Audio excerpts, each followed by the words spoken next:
It's that time again. We'll go ahead and call to order the Thursday, April 25th, 2024 meeting of the Transportation and Circulation Committee meeting. And with that, we'll go for a roll call. Committee Member Bickford. Yep. Hello. Committee Member Malabos. Here. Committee Member Metzenberg. Here. Committee Member Rodriguez. Here. Vice Chair Seitslag. Here. Chair Blackerby. Here. Committee Member Smith is absent. Thank you. Thank you very much. And Ms. Grant, are there any changes to the agenda? No changes to the agenda, Chair Blackerby. Thank you. All right, and now we'll take general public comment. So any member of the public can address the committee on items within our jurisdiction, but not on tonight's agenda. And do we have any online? Chair Blackerby, we do not have any requests to speak online or in person. Great, thanks so much. And now announcements. I do have a few announcements, Chair Blackerby. So, good evening, Chair and committee members. Just wanted to let everyone know that next week is, I can't believe it, it's already May, and that kicks off Cyclemania. Those of you that are not familiar with Cyclemania, it's a month-long celebration of various bike events throughout the entire county. So to go, I recommend going to the SPCAG website. The Santa Barbara Coalition of Association of Governments puts it on through their Traffic Solutions group, and they have the long list of items that are part of the Cyclemania this year. I do want to have one plug for a community-wide e-bike safety event that we're working on. That would be at the De La Guerra Plaza. So there would be skills training in the loop at De La Guerra Plaza for about the first hour, and then the second hour would be a community ride. And again, teaching cyclists ages 10 and up all road safety skills associated with biking, and of course with an emphasis for the e-bikes. And I think and then the other items, just as a preview for June TCC meeting, we still plan on having Mike Becker from SBCAG to talk about the travel patterns county-wide, and then specifically dial into the kind of the commute patterns within the city of Santa Barbara. And then also what's been underway is an update to the city's climate action plan, and that will be going before council this year, and it will be going before the Planning Commission in May. I forget the exact date, but I wanted the Sustainability and Resilience team to present the transportation side of the climate action plan, because that there has a lot of policies, transportation related, that I think we would like to get feedback from the TCC committee as well. And that concludes my announcements. Great announcements. All right, we will move to the consent agenda. There's just one item, which is approval of minutes of our last meeting, which was February 22nd, 2024. Is there a motion to approve those minutes? I'll move to approve the minutes. Okay. This is Kathleen. I'll move to approve the minutes. All right, and is there a second? Sure, I'll second. All right, so it was motion by Rodriguez, second by Metzenberg, sorry. And any discussion? All right. Do we still need to do roll calls on these, or we could do? Okay, great. I know where we are in the world these days with this virtual hybrid thing. All right, so all those in favor of approving the minutes from February, say aye. Aye. Opposed? Abstentions? All right, they passed unanimously. Thank you. All right, and then we'll move on to item number 2, reports. First one is Cliff Drive Vision Zero project update. I think it's Ms. Bedard. Yes. And before Ms. Bedard kicks off the 3 presentations that you'll see this evening. Just in general, these are all updates on the active transportation grants that are the Cycle 6 grants that are currently in design.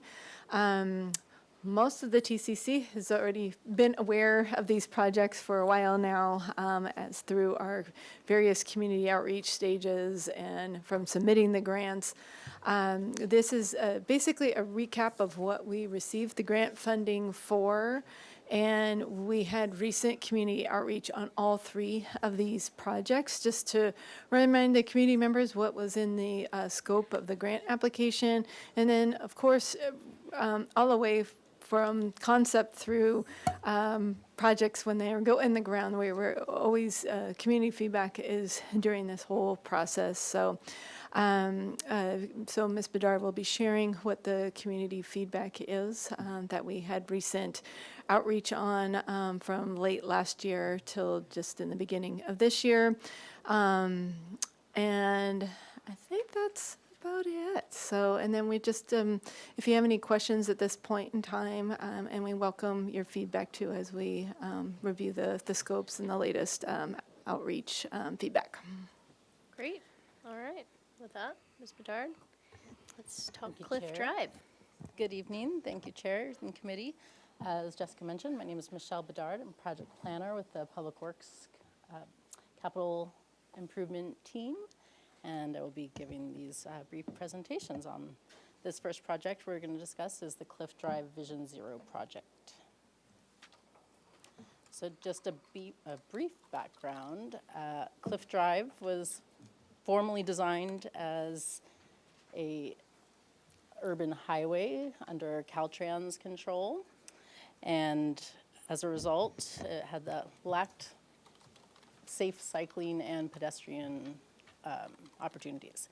So in 2006, the Pedestrian Master Plan identified pedestrian challenges for pedestrians due to the roadway and traffic characteristics. And the city's 2016 Bicycle Master Plan identified the need for a separated cycling facility for all ages and abilities. So a little bit more on the background. While the Pedestrian Master Plan is a good guiding policy document, it did not specifically identify projects for Cliff Drive because it was under Caltrans control. And so, frustrated by the existing conditions, the community rallied and lobbied to Caltrans to relinquish the street, the highway, to the city, so the city could move forward with making some safety improvements. So in 2014, Caltrans relinquished Cliff Drive to the city, which is giving us this opportunity to address safety issues caused by high traffic speeds on Cliff Drive. During this process, the city also conducted a Vision Zero traffic safety analysis, and in 2018, due to the corridor's frequency of severe and fatal collisions, City Council designated Cliff Drive a high priority corridor under the council adopted Vision Zero strategy. And then over the last several years, a city conducted Cliff Drive Vision Zero planning effort. And in that effort, we studied traffic patterns, speeds, and volumes, and to identify safety concerns and develop potential solutions along this corridor. And during that time, the city also engaged in over 8 years of community engagement meetings, going to the community to listen to feedback and obtain feedback for the desires for this neighborhood street. The concept addresses the community safety and mobility needs to transform the street from a highway design into a more neighborhood-friendly street to address safe routes to school, neighborhood mobility, getting to retail services and businesses, parks, schools and city college, etc. And so in 2022, City Council then supported the concept plan and directed staff to apply for grant funding for the project. And so with continued engagement meetings we went back to the community again to just rescope the project before going forward for grant funding. And luckily, in 2022, after lots of prior efforts, the city was awarded $27.2 million in grant funding through the state's active transportation project. And then in addition, there was $6.8 million in city matching funds for the project. And with this funding, this will fund surveys and final designs and construction of the Cliff Drive Vision Zero project and again, Cliff Drive Vision Zero project extends from the westerly end at Oroboro County Park all the way through the easterly end at Castillo Street. And then in March of 2023, the state granted the first funds to the project, which allowed the city to hire a project engineer who was Alexis Flores is our senior project engineer on the project, a project planner, and that's when I came on board myself for this project, and a consultant team. And the consultant team was awarded to Mark Thomas and Company in September 2023. And the consultant team will support the efforts for the technical reports and to develop design plans for the project. And since the grant was awarded, and now we have a consultant team on board, we've continued to go to have community engagement meetings. And so that's what we will discuss a little bit more detail this evening, what we heard in our recent meetings. So before we go into that, the detail of what we heard, I just wanted to give a brief project update on what the project scope includes. So again, the project addresses the community's safety and mobility needs to provide safe connections to elementary schools, parks, neighborhood services, retail uses, et cetera. The new separated bike path will be the large portion of the project, and then there will be a portion of the project as a multi-use path that will be from the eastbound, the east or easterly side of the City College entrance down to Castillo Street, where the sidewalk and right-of-way was a little too narrow to do both the sidewalk and a separated bike path, so that's where we'll have a portion that will be a multi-use path. The project also includes new high-visibility crosswalks with safety enhancements to existing crosswalks, and 3 new traffic signals. So just a brief overview, kind of larger scale content of the project, again, showing the more westerly bound at Oroboro County Park, easterly to Castillo Street. This image and the pedestrian signals, signs represent safety crossings and enhancements, new and existing crosswalks. The traffic signals you see in white are the existing traffic signals, and the traffic signals in tan are the new locations. So one of the new locations is at Cliff and Camino Calma, where it serves the existing shopping center, more at the westerly bound of that shopping center. And then the other 2 new traffic signals will be, you'll see, we'll go into this in greater detail in a little bit, but will serve both the east and west entrances to City College.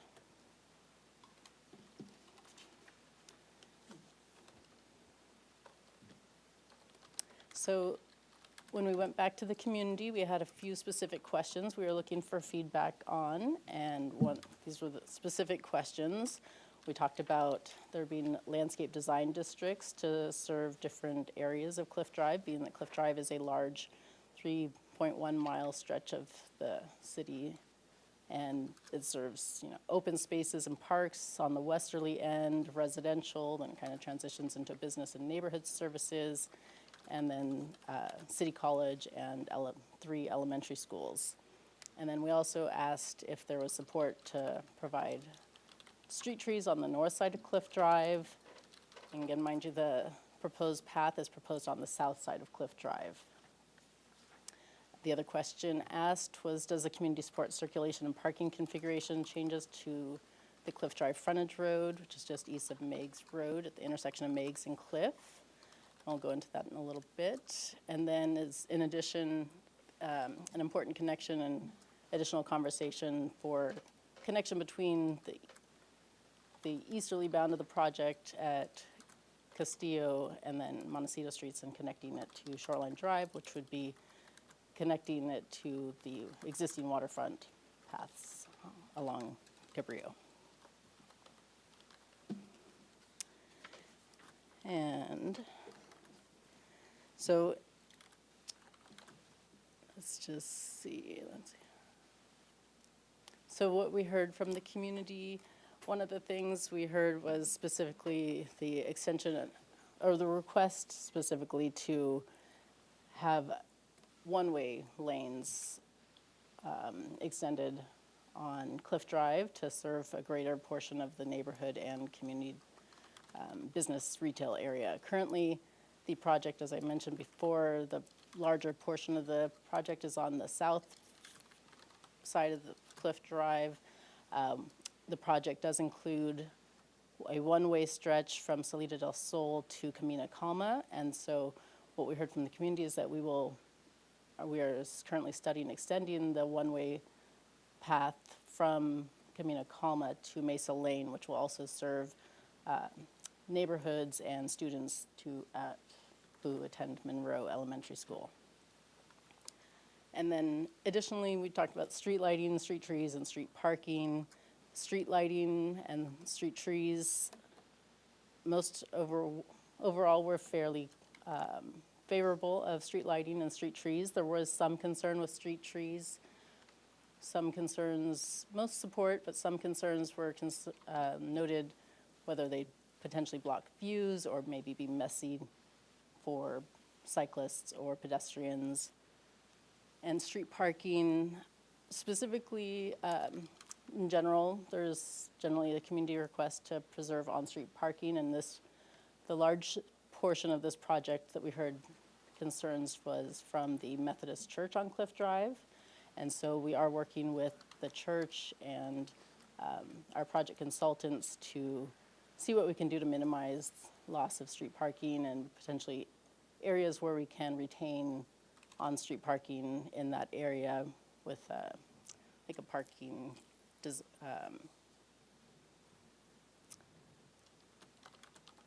pocket, excuse me. And then what we heard from the community regarding the frontage road. So this design here is provided by Mesa Architects. And Mesa Architects in recent years has been in conversations with the commercial buildings in this shopping plaza. And they've been discussing the idea of changing the circulation from a two-way circulation with parallel parking to a one-way circulation with angled parking.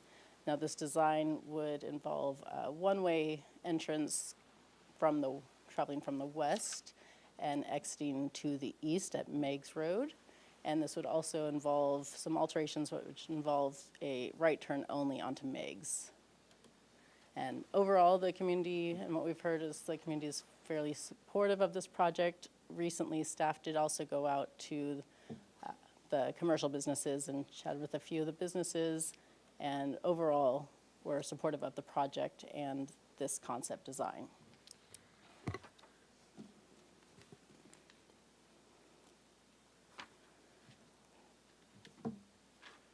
So now we'll move into the City College area, and at these particular graphics are provided by the City College architect, KBZ. And what this design really demonstrates, looking at the West Campus, is that if you're traveling from westbound towards Castillo Street along Cliff Drive, this, I don't know if my arrow works, here we go. This portion of the right turn will be modified here, and essentially this is the location where a new traffic signal is proposed.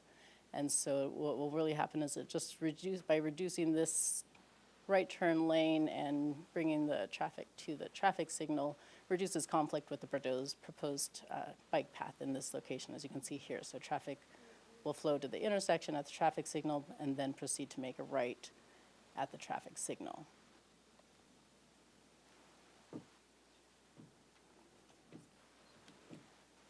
And then, so just a rendering of that same location, showing traffic signal and the bike path along the City College campus frontage. Another thing just to point out here as well, the city has been meeting with the Santa Barbara Metropolitan Transit District and MTD because they are an important stakeholder on the project, not only for the Cliff Drive and City College frontage, but along the whole corridor. So we're working with MTD staff on, proper bus stop locations and ingress egress. And so moving down to the East Campus, again, the image on the left shows, here you see this is the existing signal at Loma Alta intersection. And so again, just kind of slightly changing this configuration on campus, really to complement the city project as well. And again, just to making some changes to reduce potential conflicts with the proposed bike path along this direction.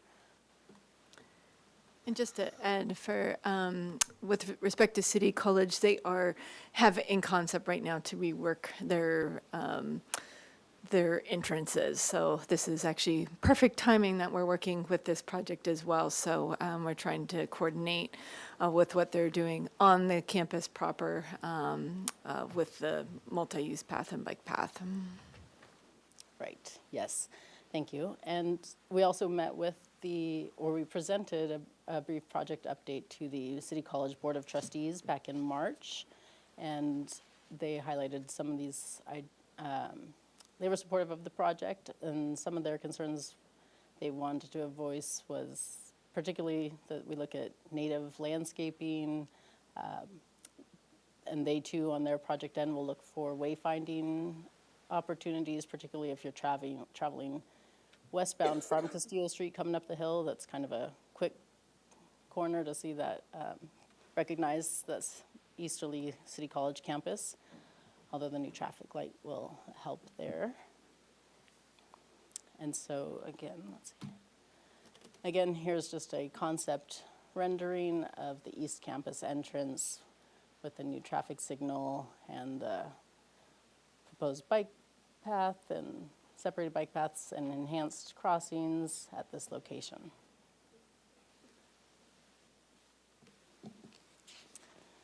So the next steps, we're again working with consultants. They're currently working on preparing concept level, 30% level plans and going through technical and environmental reports. We completed recent topographic and utility surveys for the technical analysis. Then the next step, we will continue with community engagement meetings to the public and go before courtesy reviews before city boards and commissions, such as ABR, the Architectural Board of Review, and City Parks Tree Commission. And then at that point, we anticipate having construction anticipated to begin in 2027. So brief highlight overview. That concludes the Cliff Drive presentation. Please let us know if you have any questions or comments. And of course, we hope to get your comments on these projects.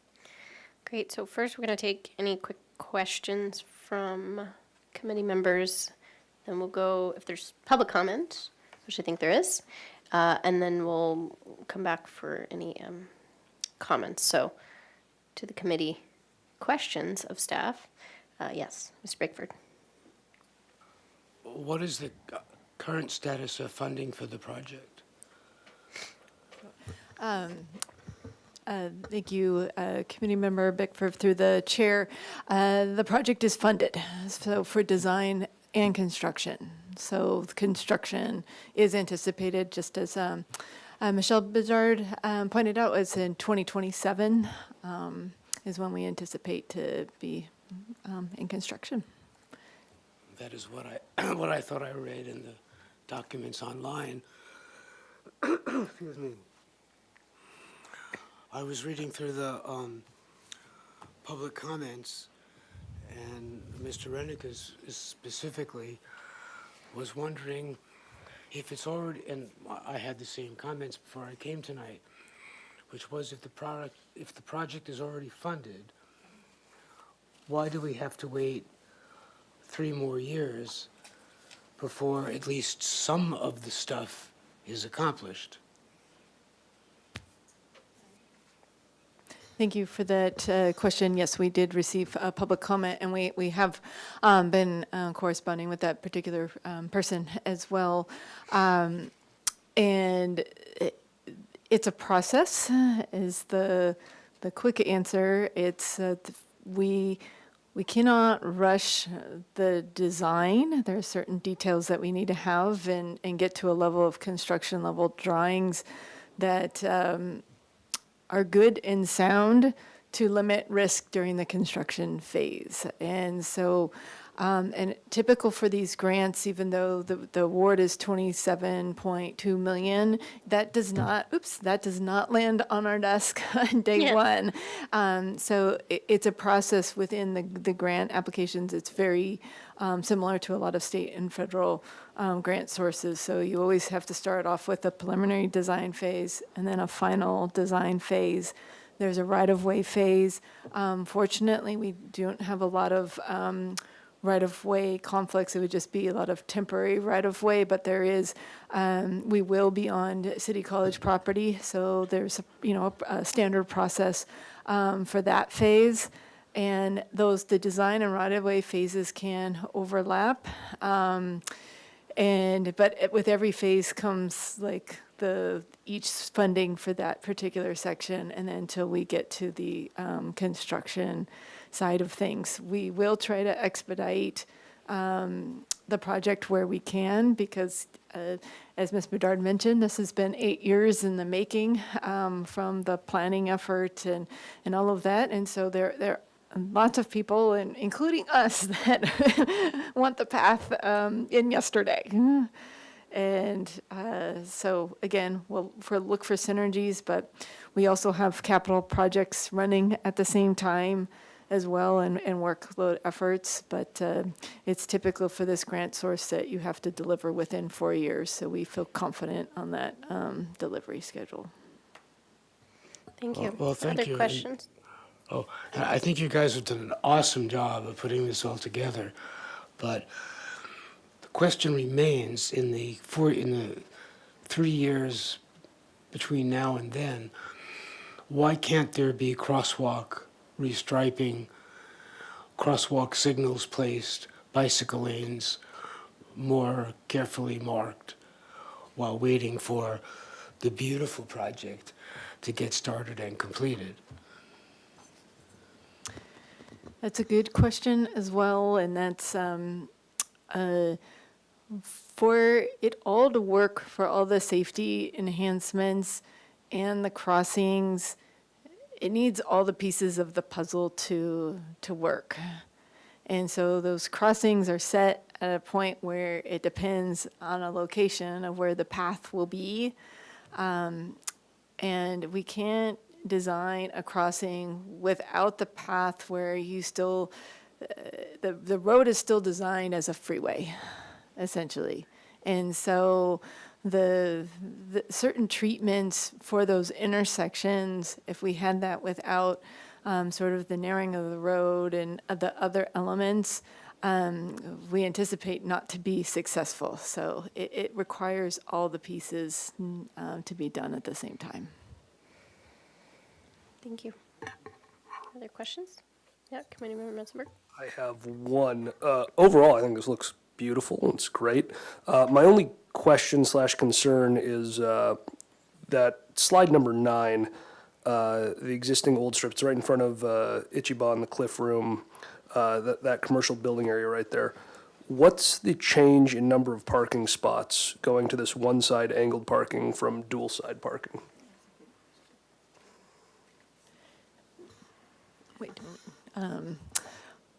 We don't know that answer right off the top of our head, but that's something that between this and then as we move forward along with the design too, is to be able to understand what the impact of loss of parking is. Okay, I mean, it may be totally negligible.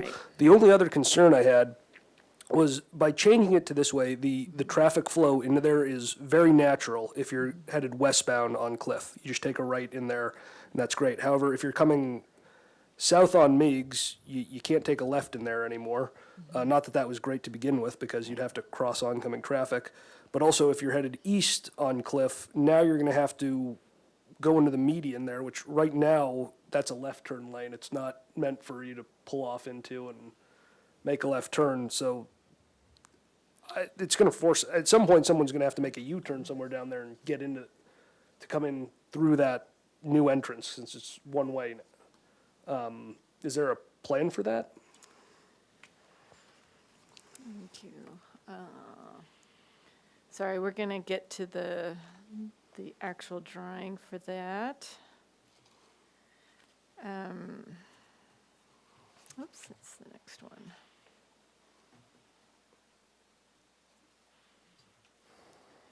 I think it's page. Just give us a minute Yeah, to sure. pull up the.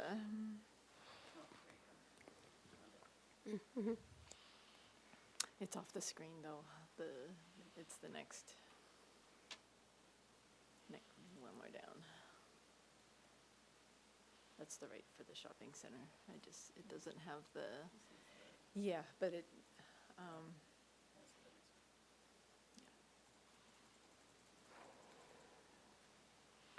You can kind of see it in that way. So You can there- see the there's left turn lane. It's the left turn lane, yes, so that's, sorry, the match lines are not ideal right at that intersection Yeah. to show, but it does have a left turn lane into the shopping, into that area where the Taco Bell is. Okay, I'll take your word for it. I Yeah, can't it's, see it no, there. it's, sorry, Michelle. Further back. It's right here, tucked in the corner. It's really hard to see, but right here. Oh, That okay. goes right into that driveway. Is that off of Meg's? So this is where like the, again, the strip mall, like Taco Bell, Mesa Liquor. Yeah. So there is a center turn lane to turn into the shopping center. That was the question. So we're just trying to show it on the drawing. Okay. Yes. So That's all I had. Yeah, so it's the Yes. area, this commercial building with the, putting things one way. How to get there from Cliff if you're heading east. Is to turn feeling in. like totally lost. I lived up there for 30 years, and so if I was coming down Meigs Road, what I would probably do is go into the parking lot behind the existing commercial buildings, and I don't know if that's a cool idea, but I'd go there if you're still leaving Right. the little Not on the drawing. alley. Are you still leaving the Yeah, little so alley? so that still exists. Yes, It- yeah, it- access for that still is there. So if you But could if you get wanted your to original be in slide the back. frontage parking lot, Yeah. there is a turn lane if you were, You're going if this you were way. in the direction towards City College, Yeah. you can still go in a turn lane to turn into that shopping center. I'll just have to trust you on that. Yeah. It's right on the match line, unfortunately. It's right on the match line, Oh, so so that's if the- why, so the next on the match line actually shows the driveway with the center turn lane. It's just, It's gonna be this way. Yeah. And then it'll go back that yes, way. exactly. Thank you. Yeah. Other questions? Yeah, Yep. I do have, will it be discouraged to go through the back and swing around? I'm telling the whole Now that you've world brought to it do up, something yeah, no. illegal right now. Well, you go through that parking lot to park, so if you could come out of that parking lot in either direction, couldn't you? I think. Okay, but there will be a left turn lane. Yeah, now my next question.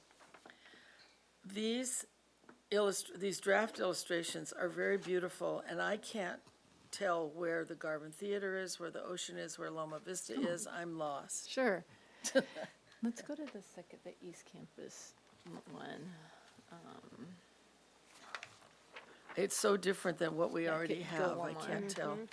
So this is the East Campus entrance, so so say you were coming from the Castillo undercrossing and you turn right, on the Montecito, which then turns into cliff very quickly. So you're going up the hill. Okay. This is the first entrance. That would be the East Campus entrance. And the ocean is to the left? The ocean is to the left. Okay, that's And then really this what I is, needed. Thank you. again, where the buses load in the same vicinity as now. The path is not going to be green, but for illustrative purposes, it's green just to show that that's the bike path. And again, what we're working on for coordination is if, again, if somebody gets off the bus, that they're not blindly walking right into the bike path too. So we're working on some channelization to get people safely to the intersection to cross. So right now, this is not a stop controlled intersection. So this would be a new traffic light. And then the bus stop would be a little bit further south. So this is where it's proposed before it's a little bit closer to the Loma Alta intersection. And that's, again, the reason why it's moving is because now we'll have this nice traffic light here to get students across to the campus. And we expect to have illustrations for the whole rest of the path. It just happens that the City College team, of course, is working on another entrance right now, and they had this really cool graphic and wanted to just show, ideally, yeah, kind of what the concept looks like. But we'll be providing, Mark Thomas will be providing more as we get through go through the design phase. I want to emphasize, it's so much nicer than what we already have. I couldn't hardly recognize where you were going. Right, and that's the goal, is really to take an old highway and make it look like the rest of our local streets in Santa Barbara. So that's the feel, and to, again, not make it a fast moving street, but more in characteristic with our local streets and slower as well. Other questions? Anyone? No? Yeah. Yeah, Committee Member Seachog. Sorry, Vice Chair Seachog. This is just a very basic question, but can you remind me what's included in a high visibility crosswalk? Yes, actually, you can go back to that. That's just one example. Typically, it would be in white, but it's the ladder style crossings that have a certain paint that really pops for visibility to cue the driver that they're coming across, coming close to a crosswalk, and to, again, expect that drivers will be present. So this happens to be, again, a traffic signalized intersection, but that would look sort of similar for this area, here across Cliff, where there would be rapid flashing beacons to accommodate the non-signalized intersections. Okay, yeah, I think that was my question. So on these ones that don't have a signal, there will be the flashing light. Correct, Okay, correct. Thank you. Other questions? I had one, just, having followed this project for a while. I think this was on page, all right, these aren't numbered, but basically the section, when you were looking at sorry to make you go back to the plans. So basically just west of Cliff and Meg's. Yeah, that would be, Yeah, just one up, I think. yeah. So, yeah, oop, that was it. So, it's sort of this and, then Camino Calma. Yep. I know there's been a lot of sort of flavors of this throughout the initial, concept and design. Could you just sort of describe what the situation is as it's sort of currently configured in these initial designs? Sure. So this is a portion of the path. So majority, as Michelle Bedard pointed out, that the majority of the path is on the south side of Cliff Drive. Where we struggled with having it on the south side for the entirety of Cliff Drive was right in the commercial area because when you think of all the neighborhood services that are closest, that basically flag the Cliff and Meg's intersection, all sides have commercial and neighborhood service related items. And so to really do service for cyclists, pedestrians, and vehicles to accommodate the pedestrians and cyclists on both sides of the street. So so in this particular graphic does show the bike path on both sides. The sidewalks that you see right now that are adjacent to all of those centers remains. So the bike path is in addition to the sidewalk. And then what you see here in the tan color is just buffering from the cyclists from the roadway. And then that also provides opportunities to provide trees. Because we're,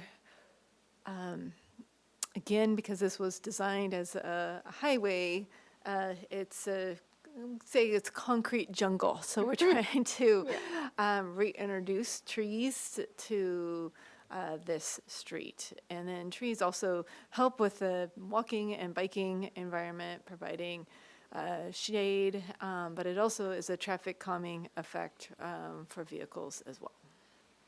Great, and I think one of the things that was sort of a question earlier on was turning movements, being able to turn in either direction, but it looks like you can. Yeah, so Unless, or can you turn, if you're heading west in a vehicle, can you turn left into the, sort of where the gas station and Mesa Verde and places like that? Or is there some type of hardscape? So median so you all can't of turn across? those, yeah, so on the south side, the businesses here, these areas where the gap, where there's not tan, those represent driveways. And you can turn in going in both directions? No, Okay, so yeah, that's just what I'm for talking this direction. Right. And then, we've heard a lot of this is the McDonald's here and getting out in and out of here, that's where there's been patterns of collisions. So we're trying to narrow down that driveway. It's a really big driveway. And then trying to just, have a right out of there. So that will limit some of the conflicts that we have present today. Right, but if you want to get into the businesses, like parking lots on the south side of the street, and you're headed west, I see. how do you do it? Oh, I see. Let's see. Then there is these, we don't have it fully striped yet. Derek, no change. So you can still, Okay. turn. So these are the pockets. It would be the center turn lane right here that you would make that maneuver. Okay, yeah, that'd be good to have marked, because it wasn't clear what the Yeah. deal is, because I know at one point, there's an idea of limiting Right. those movements. Okay, thank you for clarifying. Yeah, and I think that was the problem and where we struggled, and that was essentially the last time we were at the Transportation Circulation Committee before we submitted the grant application, because we did have to have a pretty funky layout when the bike path was just on the south side, and the community, bottom line, the community supported the one-way path on both sides instead because of the unique layout. And we were concerned about the turning conflicts Yep. there. Okay. Oh, yep, Committee Member Rodriguez? Sorry, one more. Yeah, that's fine. These are very complex drawings, as you well know, because you created them. They're not easy to make up. In looking at it further, I'm seeing, but it takes work to see the refuge islands. There's so much else going on in the drawings. But when Hillary was talking, Ms. Blackerby, I was like, wait a minute, aren't there any, that's a big deal to have refuge islands and as traffic slowing efforts. And so I'm finding them now. I just wanted to point out that I'm seeing one at Cliff and Oliver, a nice big one, And I'm thinking about Cabrillo, which was just open space, nothing. And now we have the blinking Right, right. pedestrian crossings and the safety islands. Right. So now that I'm looking through this a little more carefully, it looks like you have a lot of those. Yes, Yes? that's correct. That's what because I think And I they're think, very yeah, important. and Committee Member Rodriguez, that's what we find too in the community meetings, that just trying to explain what everybody's looking at. We review and plans and for a living, but it doesn't always make sense to, it takes a while for certain elements to pop, like you said, or just as you're going through, oh, I see the refuge island, for example. So that's what we are trying to get these renderings that will hopefully provide a better story at the various parts along this project. Great. All right, let's go to public comment. Oh, yes, go ahead. One question, well, first of all, this is great to see, just more and more detail every time we see it, this is awesome. Yeah. I have one question on, if you're heading east on Cliff Drive, past City College, dropping down the hill, as it transitions to Montecito Street, there's the Rancheria Road and that left turn, at that existing stoplight. And so right now, it's straight or left, and I just, from the drawings, there's not like a dedicated left turn lane, but I was just curious what the plan for that, if it remains the same, or any sort of plan to mitigate some of the, I guess, wild behavior you see with people trying to make left, or avoid people making left by going into the number 2 lane there. And just so to clarify, it's the eastbound movement, turning left. Exactly that, to yep. Rancheria. So, and then this is an existing traffic, a signalized intersection. So all movements will still stay the same, yes. All right, let's go to public comment. Chair Blackerby, we have 2 in-person requests and 3 online requests. We've also received 3 written comments from Larry Reneker, Mike Maybell, and Robbie Nielsen, which have been submitted to the committee prior to the meeting, both online and printed for the meeting. We'll go into the in-person request right now with Nikki Ramage, please. All right. And if you could call the next name too, so they know who's next. Thanks. I printed one out for each of you. Oh, thank you. And then this might make it easier to understand. Right up here.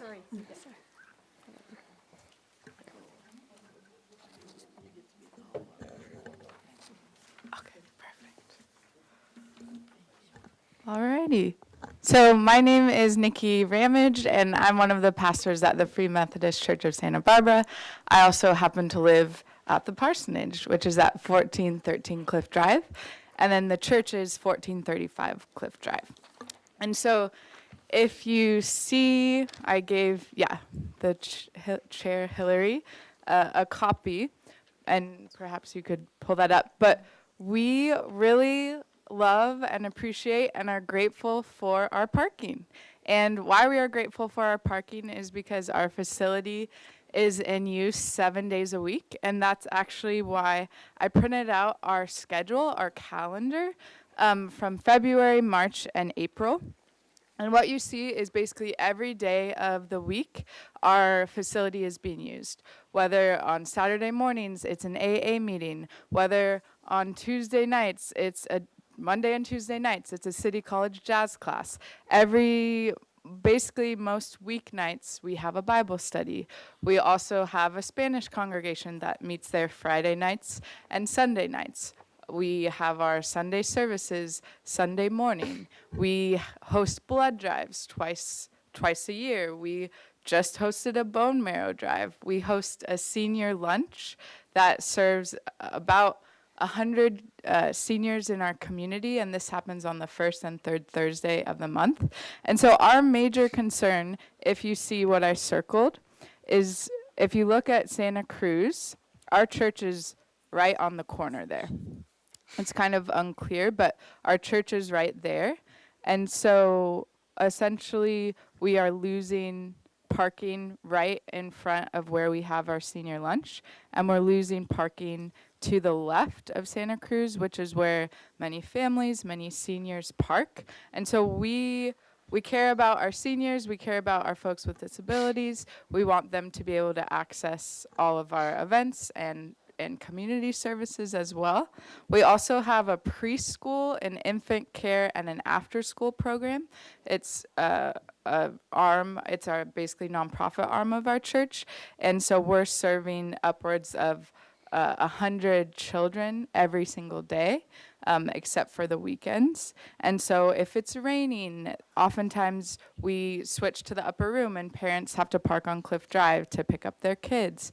And so basically we support this project. We are in full support, but we also want to balance our need and desire for parking and to preserve that parking, because we want to keep being able to offer the programs that we do and to have safe and accessible ways for people to access our programs. And we're grateful already for the community engagement meetings and for the partnership, and so thank you. Thank you very much. Our next in-person speaker is Susan Horn, and then we'll go online with Robert Nielsen and then Larry Reneker. Great, and welcome to a former TCC committee member of many years, Susan Horn. Thank you. Hey, everybody. Susan Horn, and I am a over 30-year member of this church, and from after I moved with my family to the Mesa. And I really hope you're getting the idea of what a community center this is for the city, because the parking is crucial, and it looks like it's practically all gone on Cliff Drive. And I mean, if you could show me with your arrow where the parking is, Jessica, can you show me where? I can't.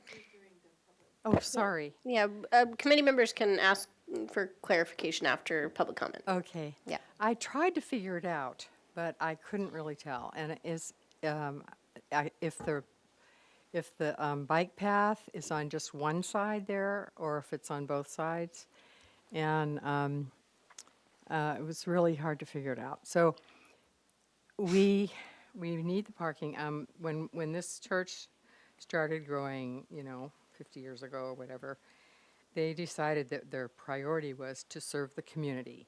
And they did surveys on the Mesa to see what were the needs. And the three biggest needs that they saw were need for childcare for the families. And we started a preschool for that reason. And there's also an after-school program. And now there's also an infant program. And the second thing that was shown in that survey was seniors needed better nutrition and a place to be socialized, just have a social connections. And so we started the twice a month senior lunch. And of course our church, tries to make it very accessible for seniors and pay attention to that. So the third thing was family and couples counseling. That was a big need. And that part is less, we mostly connect people to other counselors now after doing that for 30 years. And,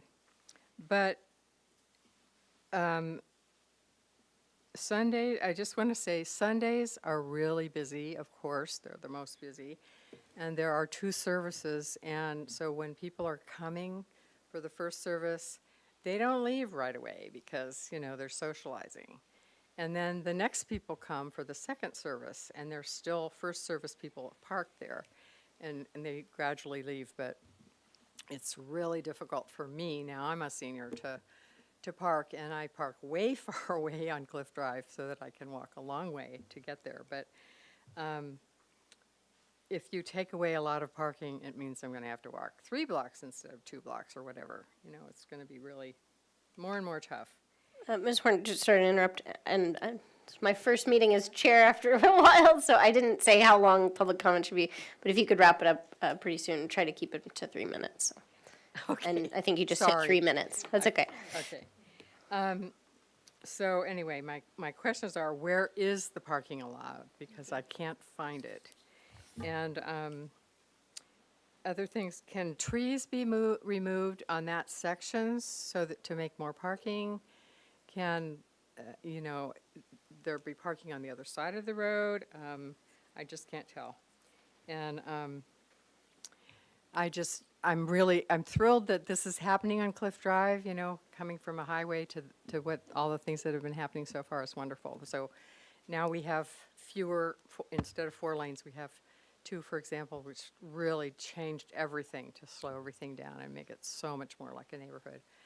But I don't want to lose our community hub that we have at the church, so Thank you. leave our parking as much as possible.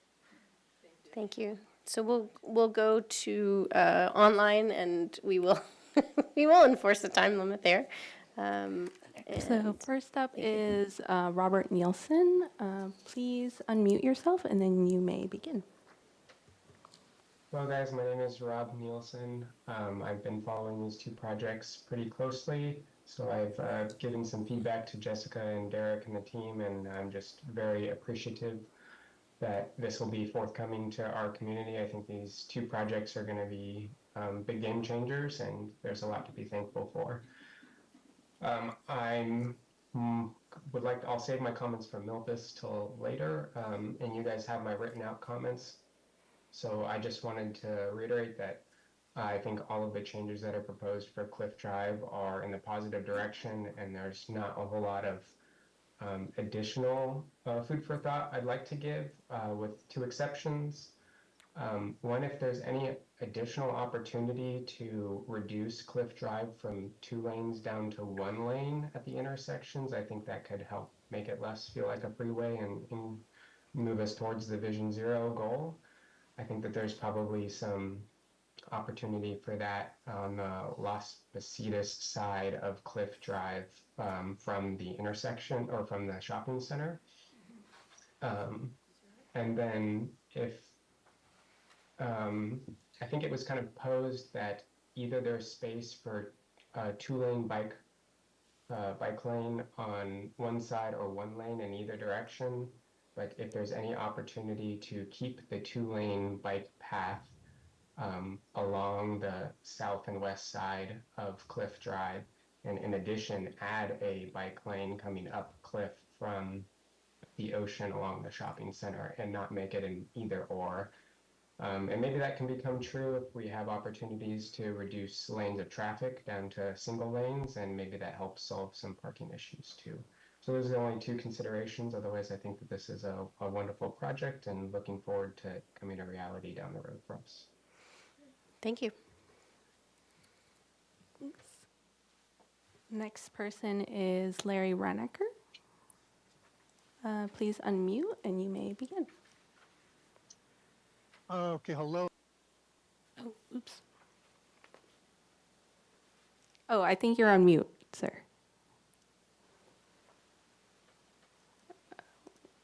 Okay.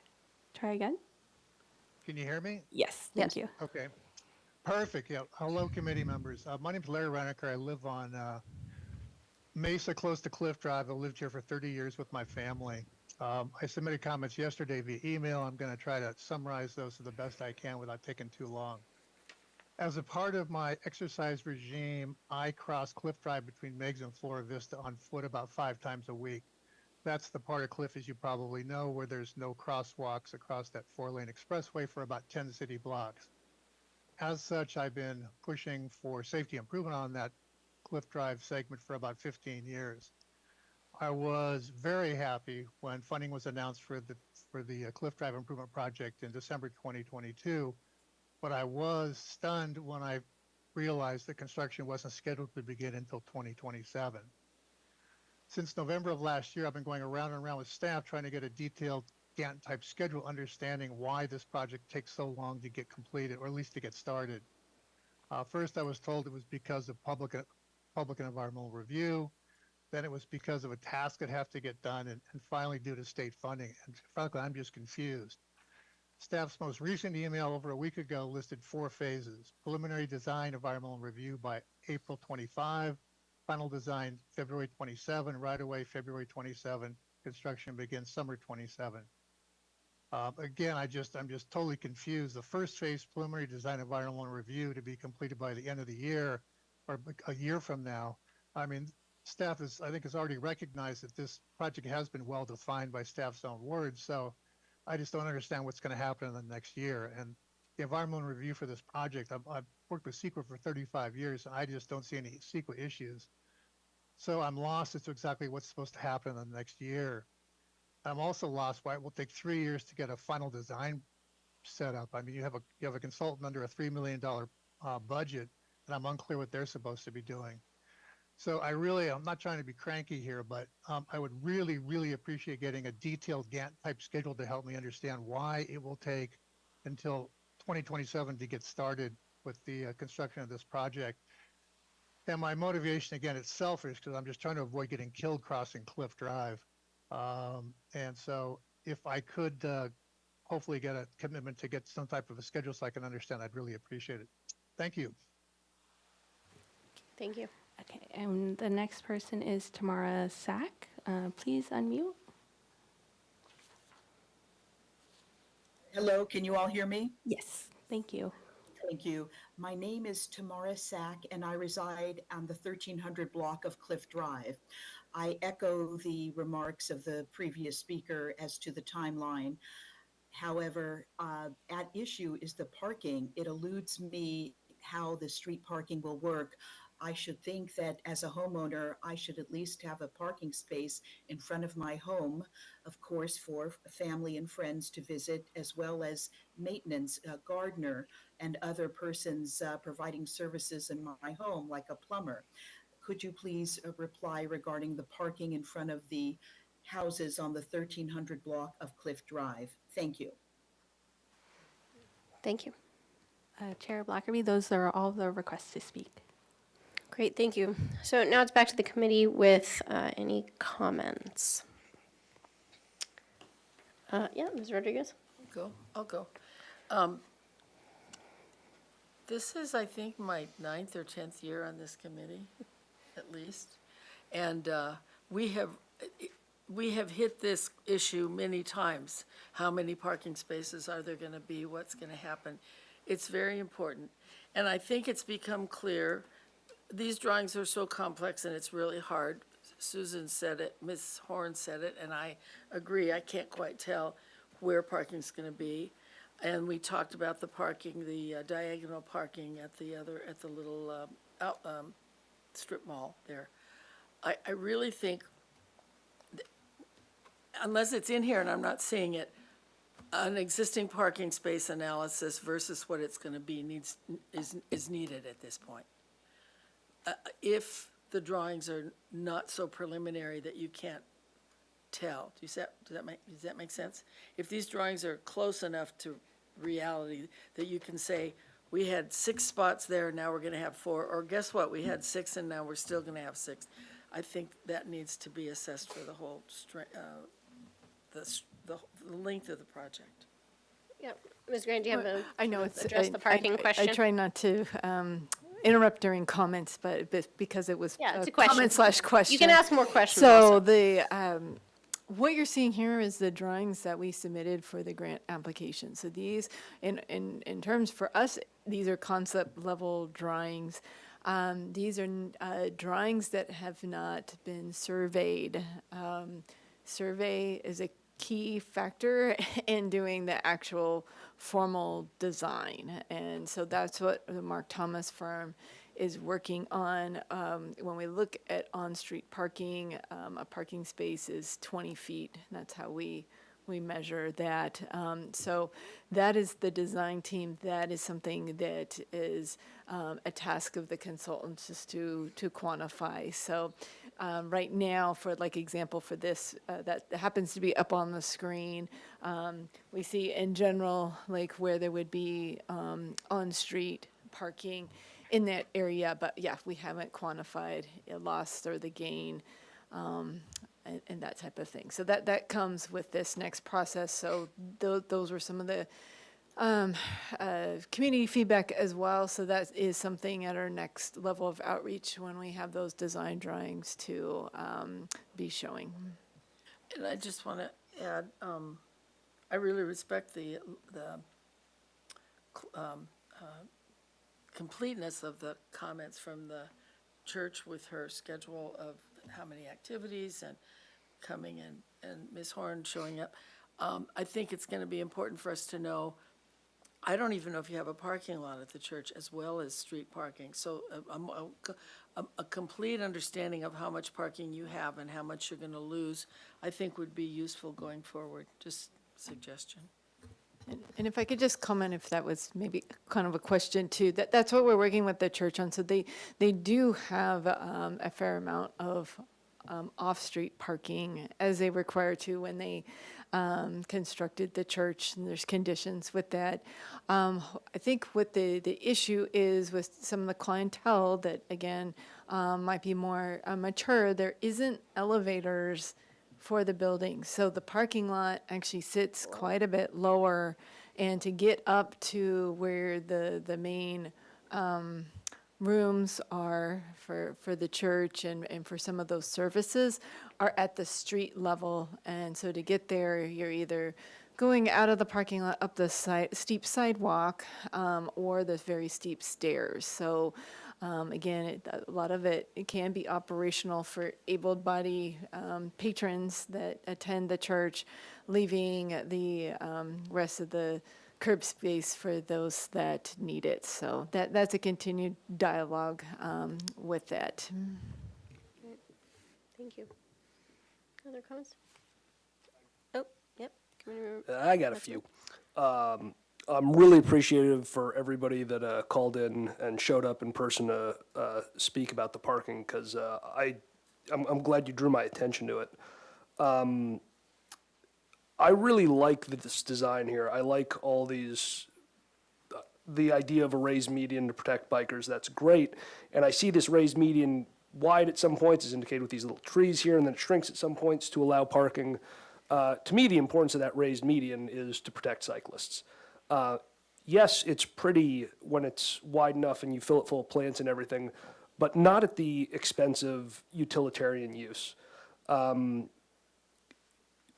We shouldn't be cutting back on parking. If we look here on Google Maps and we look eastward going down Cliff from Meigs Drive, you see cars utilizing parking along that street all over the place.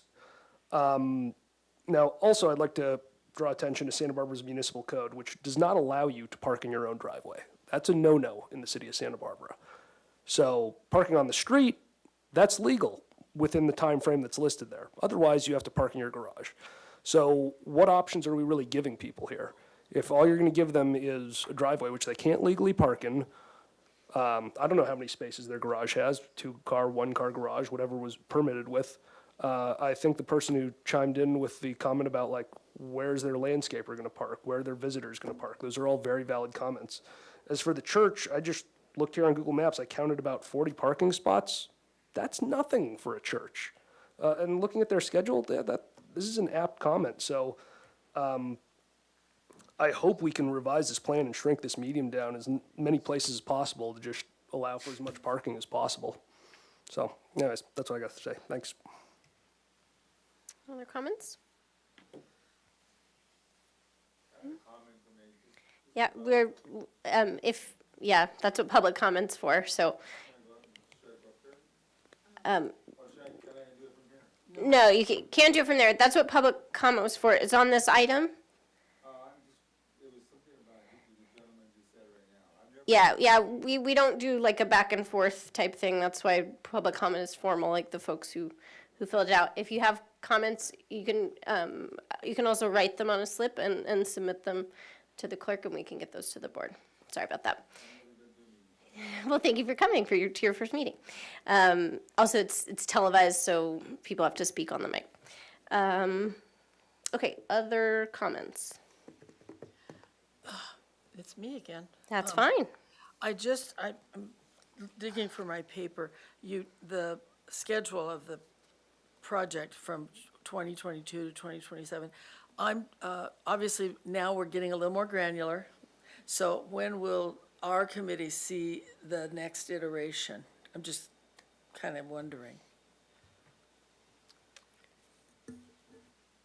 That, I don't, thank you for the question. I don't have a response just yet. I think the next iteration, as we go through the design effort, it would be, the next round, it would be community engagement meetings again, and then probably another recap and status update through this entire process, either from the quick announcements of where we're at to then more of the formalized meetings like this one. We do anticipate to have this all the way through the process.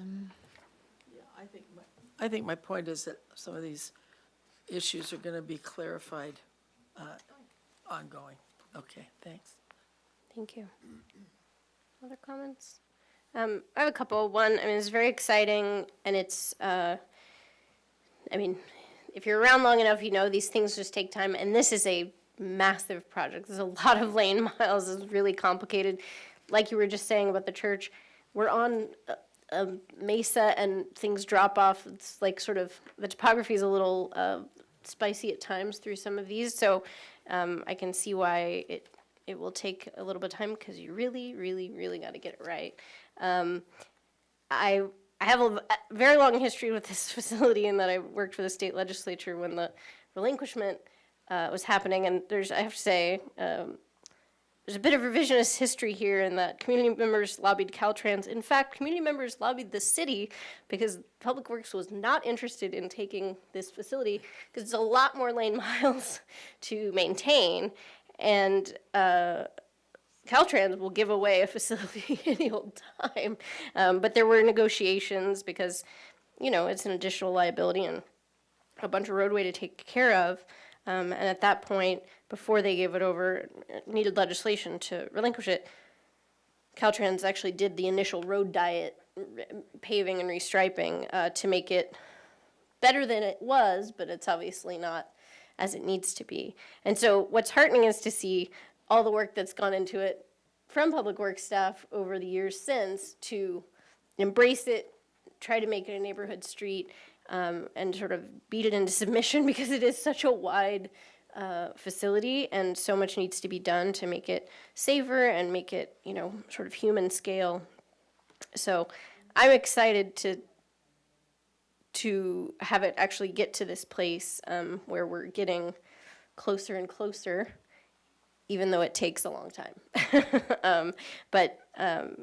Anyway, so thank you for the update. And I know one piece that, you know, having City College be a piece of this, obviously they have a lot of circulation issues to work out with their project, but I think this will give a lot of good opportunities for, as the Board of Trustees was saying, to have more of like a gateway to the college, because blink and you miss it. Right now, both east and, you know, the main and west campus entrances, like if you don't know where you're going, and sometimes even if you do, you miss it, right? So I think there are going to be a lot of ways that this can really enhance the area, both for transportation and it's just going to look better. So if there are no other comments or questions, we will, go forward. Yeah. Okay, thank you so much. And next is item 3, Milpas Street Crosswalk Safety and Sidewalk Widening Project Update. And I believe Ms. Bedard is doing this one as well. Yes, it's the Michelle Bedard show tonight.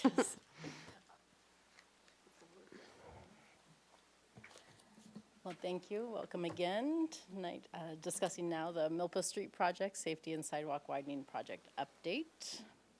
Again, for the record, my name is Michelle Bedard, project planner for this project. So for Milpas Street, it's a busy arterial street in the East Side neighborhood.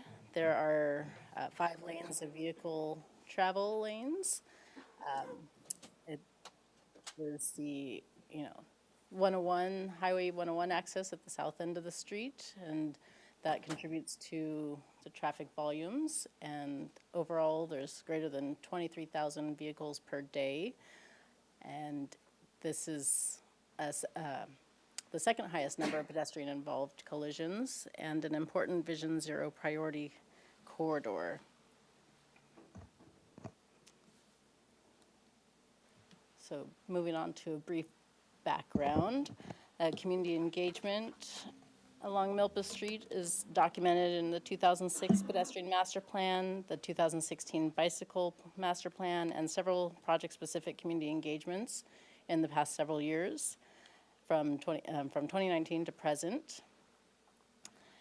In 2019-2020, the city solicited feedback from the East Side community on the walking experience on Milpas Street, and looking to work with the community to develop a project scope that would address the community's efforts, concerns, and collision pattern history.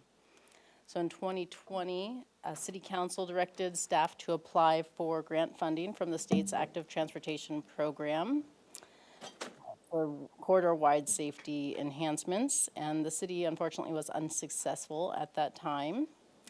After meetings with the state, we heard that the project was not transformative enough with multimodal transportation improvements, and the state advised that we rescope the project to a medium-sized project and focus on intersection safety, pedestrian comfort, and bus stops.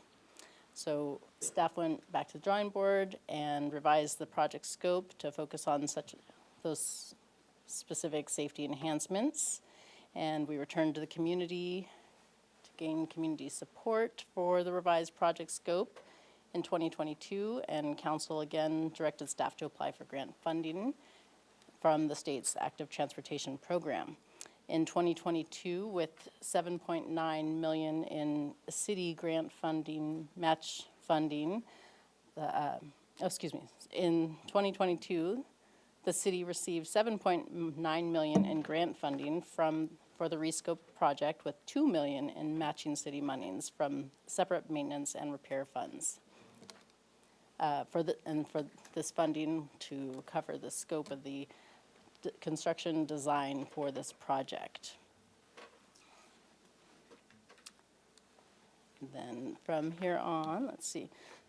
So just to go into kind of the project scope, the refined project scope that the recent grant funding covers is the intersection safety, the minor sidewalk widening, intersection lighting, and improved flashers at Ortega and Yananali intersections.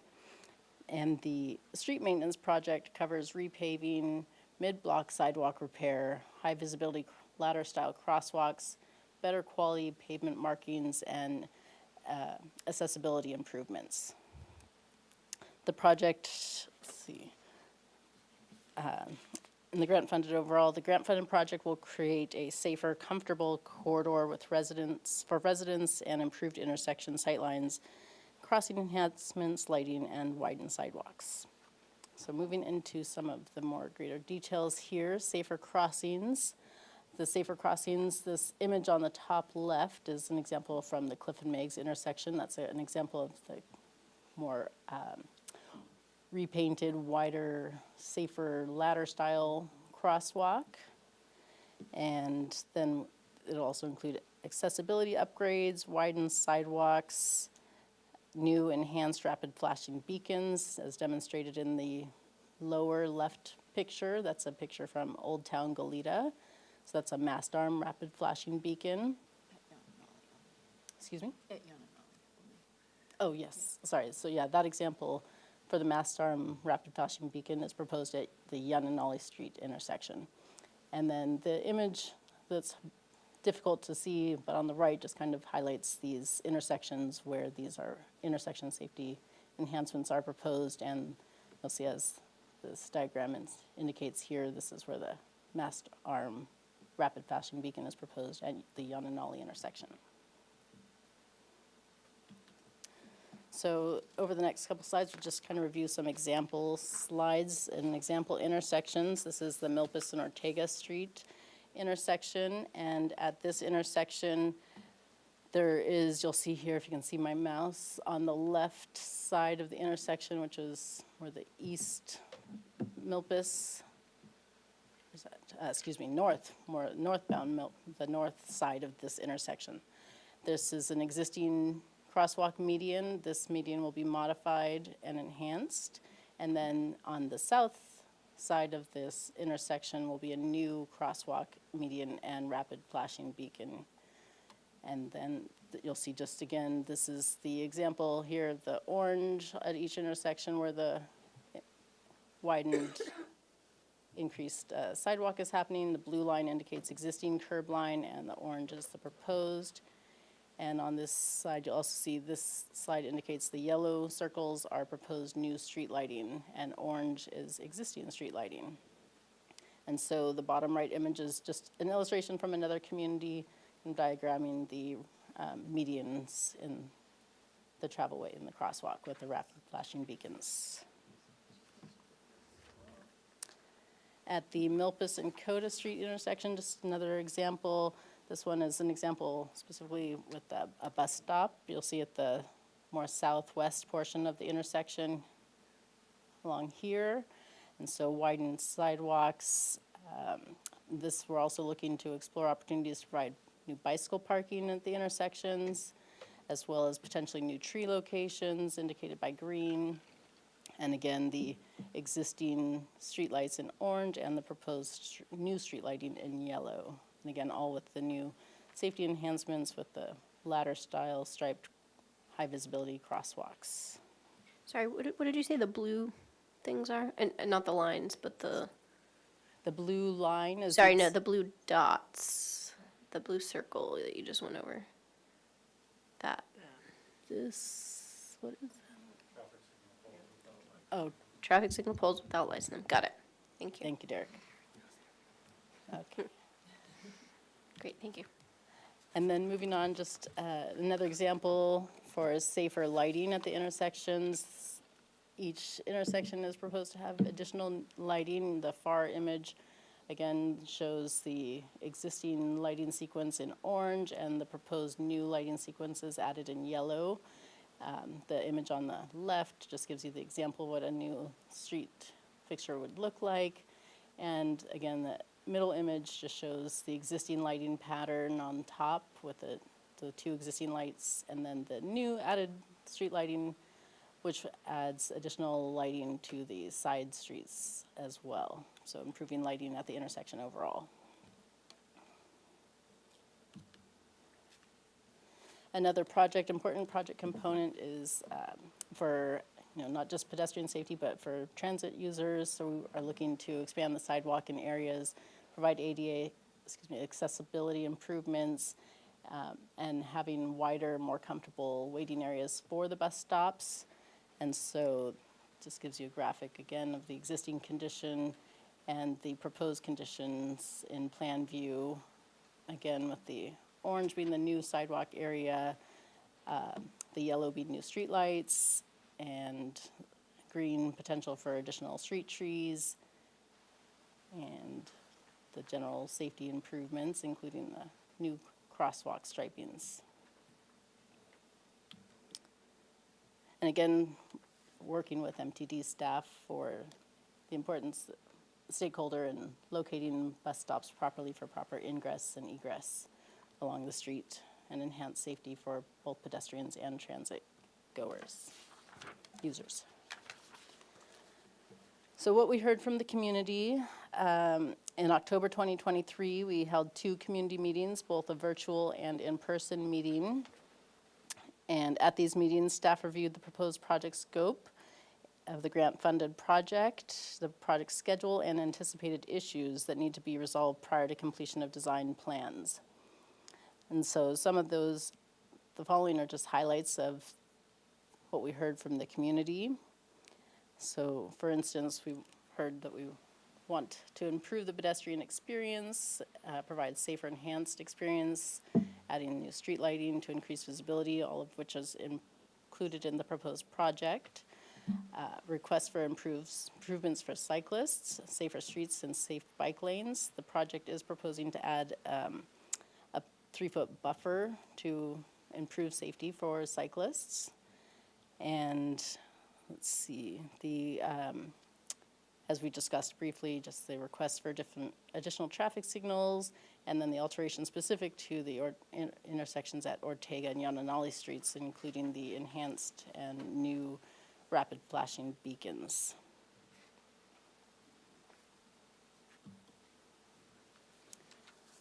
And so again, as with many projects, the concern is to minimize impacts to on-street parking. So we've really communicated with the community. We're continuing to communicate with the community, and we hear the requests to preserve street parking. So we are working to do that in the design.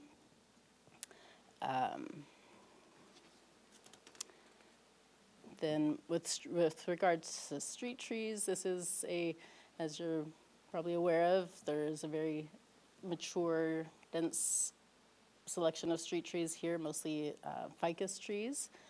And what we've come into experience is that the existing street trees really have overgrown their existing planted area. There's no parkways on the street, it's just tree wells.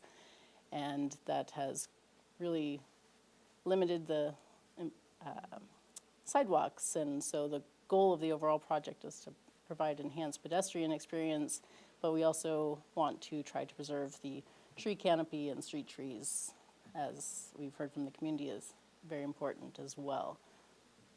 So currently just working with city, with the project team, our consultants, and we are reviewing the consultant arborist report and consultant accessibility reports to evaluate which trees we can retain and which trees might need to be removed. And really, the idea would be to, again, save as many trees as feasible, but trees that may need to be removed if they conflict with the proposed project improvements. And if any trees, with the trees that may be removed, we will be looking at proposed replacement treatments, proposed replacement trees, something that's potentially and ideally more suitable for the area that it is, the landscaped area that's provided. And again, what we've heard from the community is just overall enhanced safety for the corridor, but also within the Milpas roundabout. And so this is, again, as we are aware, this is Caltrans, and so the city is coordinating with Caltrans on what sort of improvements we can do at this intersection. That will be forthcoming in future meetings. And then we also requests for installations of art panels to celebrate the Latinx culture.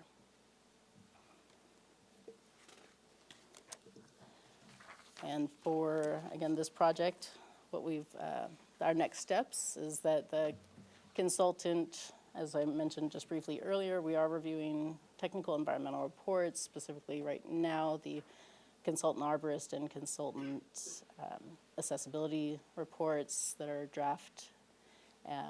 the draft design plans.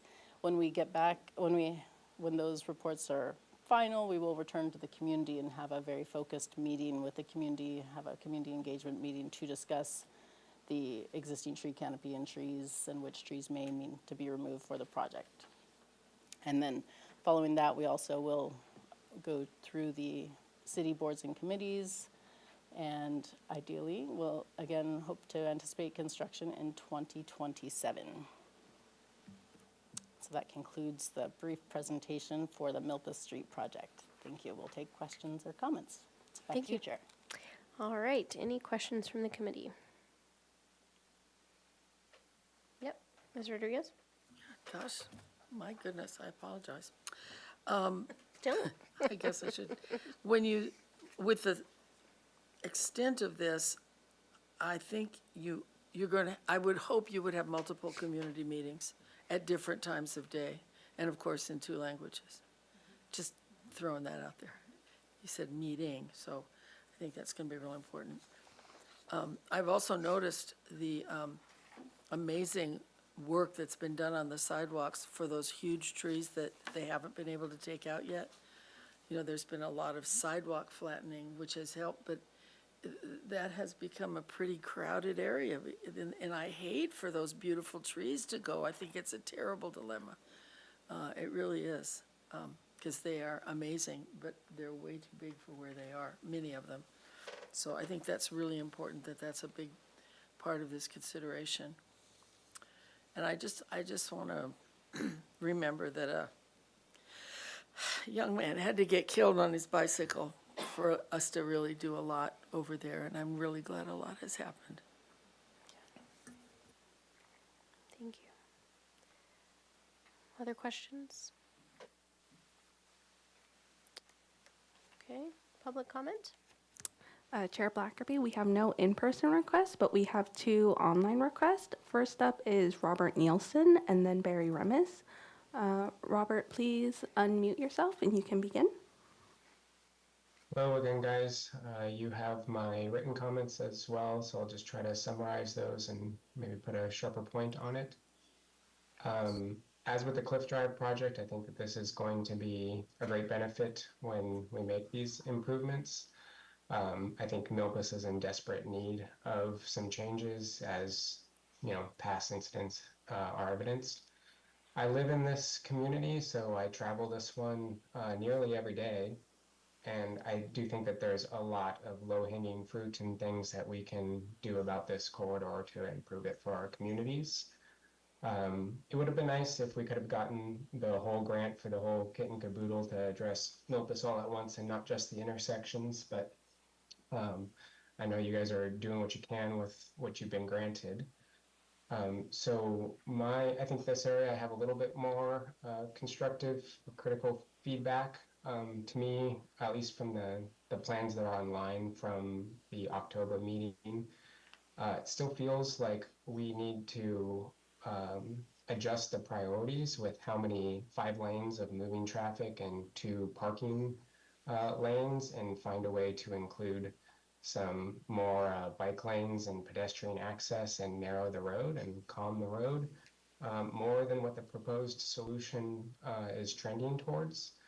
I get that a lot of people use this as a thoroughfare down to the freeway, but I kind of see that as mostly the problem, and it kind of bifurcates the community from the schools that they go to, and we need to take further steps than what are shown to calm Milpas and actually make it a 25-mile-an-hour street, not just the posted signs.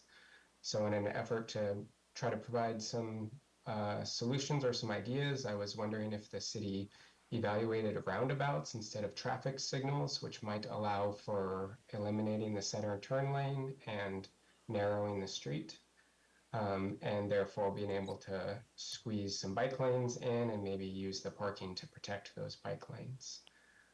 So in general, I think this is an awesome project. I just hope that it continues to evolve until we put it into practice.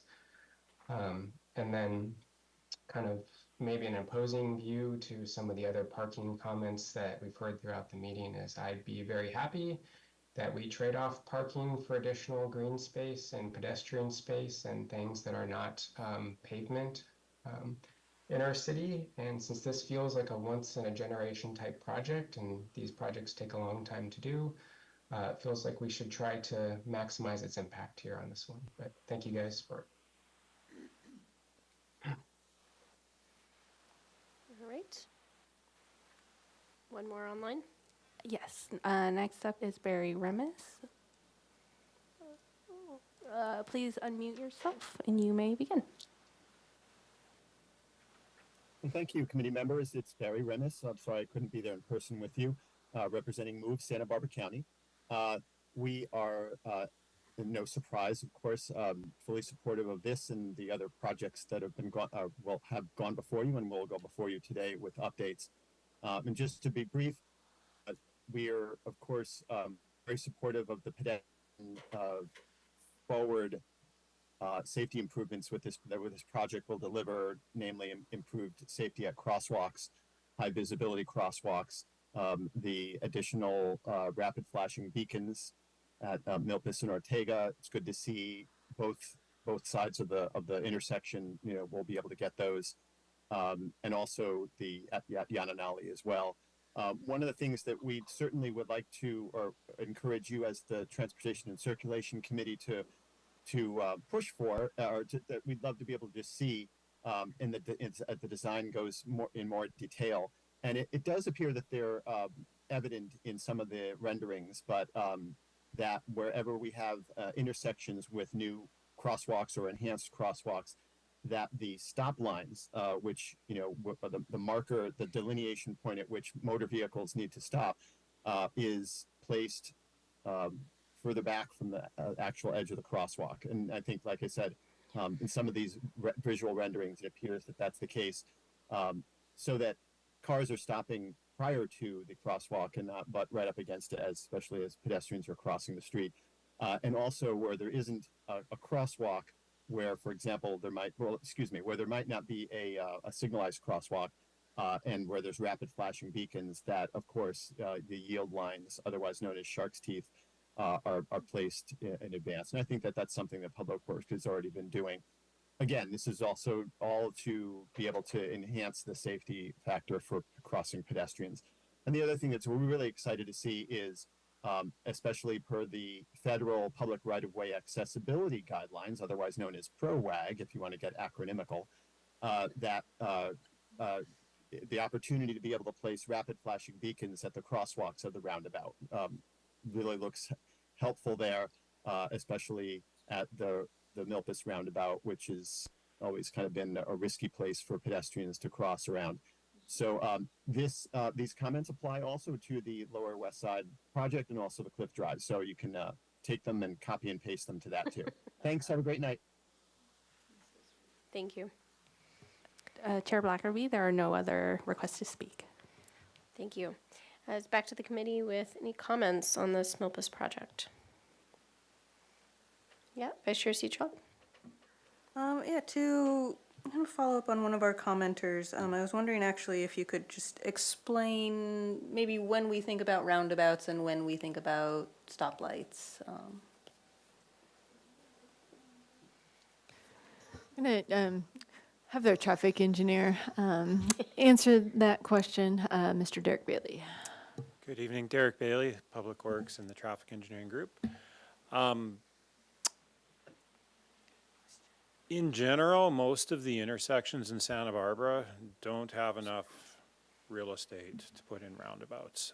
Think about the types of intersections that have enough real estate for roundabout. It's like Cliff Las Positas, Coast Village Road, Olive Mill, those types of intersections. Generally along Milpas Street, the size of roundabout that would be compatible with the amount of space there, even though Milpas seems like a wide street. If you were to plop the Cliff Drive and Las Positas roundabout on one of those intersections, it would actually be about 40 or 50 feet wider than the street that's out there. So it's really a space issue. Roundabouts are generally preferred to traffic signals because of the safety benefits that they provide. They can generally provide pretty good capacity as well, up to a certain point. Single lane roundabouts are where the traffic safety benefits lie. When you get to roundabouts with 2 lanes on them, the safety starts going down. The traffic volumes on Milpas Street are kind of right on the edge of whether or not it would be a 1 lane or a 2 lane roundabout. But then we kind of get back to the space issue where we don't have room for a 2 lane roundabout. So roundabouts on Milpas would be very transformative. They'd also be butting up right up against what the capacity of those roundabouts would be. So there's not any wiggle room for future growth in the area in terms of traffic volumes. And the price tag would be way more than we have capacity for. I did see the email that came in from the gentleman online, and it would have been a very transformative project. It would have been beautiful, quite frankly, but it's probably a $50 to $75 million project compared to the $10 million we have available to us. So we are working with what we have and making the best improvements we think we can with this project. But yes, in terms of dreaming, that would have been an amazing project. Yeah, thank you. Thank you. Other comments? Yeah, having been on this committee when we worked on the Las Positas roundabout, and we went back and forth, and Ms. Horn was on the committee at that time. And I remember we were about half and half, let's do a signal light at Las Positas and Cliff. And, you know, we can't get enough money for the roundabout, let's just call it off, we're tired of the stop sign. And as a committee, I'm really proud of us. We said, no, you know, it's gonna be beautiful. There's enough space, and it's gonna cost a lot more money, but please go away and try and find more money. And in fact, the staff did. So that was a roundabout that was accomplishable for space reasons. But I agree with what this gentleman said and what Derek pointed out. It would be gorgeous if Milpas had roundabouts, but it's a pie in the sky kind of thing. And I'd also love to see a roundabout at San Andreas and Mitchell Terrena. That's one of my favorite kind of cool little intersections that would be gorgeous with a roundabout. And Meg's and Cliff, right there at where all the stores are. There could be a roundabout with a bandstand. So maybe Nice. in our next lifetime, we'll have all those beautiful roundabouts in Santa Barbara. Thank you. Thank you. Well, I always think the law of roundabouts is you propose one, people fight it, it ends up being put in, people love it, then people want a roundabout everywhere, including places you can't put a roundabout. Which is a good thing because it means we've put, you know, when I first moved here, the Milpas one was the only one, right? And it's very much like version 1.0 of a roundabout, very like old Caltrans style. And I think Caltrans admits they wouldn't build one like that now. So we've gotten better at them. But yeah, the sizes of these intersections is a little different. Other comments? I just have one more, and I appreciated that you brought up why there are rectangular rapid flashing beacons right now at Ortega and Yananali, and actually it gave me flashbacks to actually the first time I was ever chair of this committee. This room was packed. There were people standing outside, and it was because a young man had died crossing the street at Ortega. A car didn't want to wait for the car waiting at the intersection, went around, and he was hit and killed in the crosswalk. And so a lot came from that, and what I appreciate about this is it's improving on those safety features further with the mast arm and things like that. And there was also, road diet at that point for a portion of it. So continuing to build on past safety, not sort of resting on our laurels, I really appreciate that, for sure. So other items, actually one more thing, I'd be remiss if I didn't mention. I appreciate the focus on bus stops and access. The sidewalks are obviously supremely deficient. In some areas, you have to kind of turn sideways to scoot through, or wait. Maybe two people can wait at a bus stop. When, ironically, this is a route with the most frequent headways in the South County. With the line 2, and so there are lots of conflicts with tiny sidewalks, with massive trees that conflict with buses, basically keeping buses from being able to safely pull all the way to the curb, so that people, especially people who maybe have mobility challenges, to get on or off the bus. And so there's a lot to be done there, and I know that that's being taken into account, which I appreciate. And I think this will be good for all modes, but I appreciate especially the focus on making it a better experience for people taking the bus, because there are a lot of people who take the bus through that corridor. All right. There's no other comments. Thank you for that presentation. We'll go on to our final item, number 4. West Side and Lower West Neighborhoods Transportation Management Plan Implementation Project Update.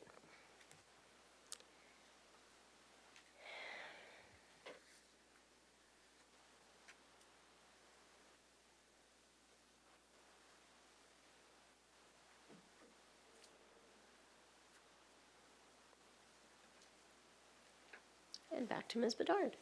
Let her get her bearings here. This is a lot. Thank you again. Good evening again. Michelle Bedard, presenting the West Side and Lower West Side Neighborhoods Transportation Management and Management Plan Implementation Project Update.